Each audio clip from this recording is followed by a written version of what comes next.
آقائے دو جہاں سرور کائنات فخر موجودات جناب محمد رسول اللہ صلی اللہ علیہ وسلم نے ارشاد فرمایا، لوگوں کو نیک کاموں کا حکم کیا کرو اور برے کاموں سے روکا کرو، ورنہ خدا تم پر جلد ہی اپنا عذاب نازل کرے گا، پھر دعائیں بھی دو گے تو سنوائی نہ ہوگی۔ مسلمان ایماندار وہی ہے جس کے ہاتھ، زبان اور قلم سے کسی مسلمان کو نقصان نہ پہنچے۔ وہ شخص ملعون ہے جس نے کسی ایماندار کو دکھ پہنچایا یا نقصان دیا۔ کسی مسلمان بھائی کی حاجت پورا کرنے والا ایسا ہے گویا کہ اس نے ساری زندگی اللہ کی اطاعت میں گزاری۔ والدین سے نیک سلوک کرنا نماز، روزہ، حج، عمرہ اور جہاد فی سبیل اللہ سے بھی افضل ہے۔ تمام گناہوں میں سے جو اللہ تبارک تعالیٰ چاہتا ہے معاف کر دیتا ہے، لیکن ماں باپ کی ناراضگی کی سزا موت سے پہلے بھی دنیا میں ہی دے دیتا ہے۔ اللہ کی رضا باپ کی رضا میں ہے اور اللہ کی ناراضگی باپ کی ناراضگی میں ہے۔ نافرمان اولاد اور قرابت توڑنے والا جنت کی خوشبو بھی نہ پائے گا۔ جنت تیری ماں کے قدموں کے نیچے ہے اور تیرا باپ جنت کے درمیانی دروازوں میں سے ایک دروازہ ہے۔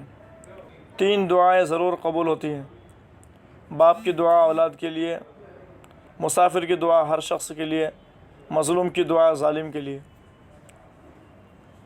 اگر تو چاہتا ہے کہ تیری عمر زیادہ ہو اور مال میں برکت ہو تو خدا سے ڈر اور قرابت داروں سے حسن سلوک اور احسان کر۔ سب سے اچھا صدقہ وہ ہے جو مستحق قرابت داروں پر ہو۔ قرابت دار محتاج ہوں تو غیر پر کوئی صدقہ نہیں۔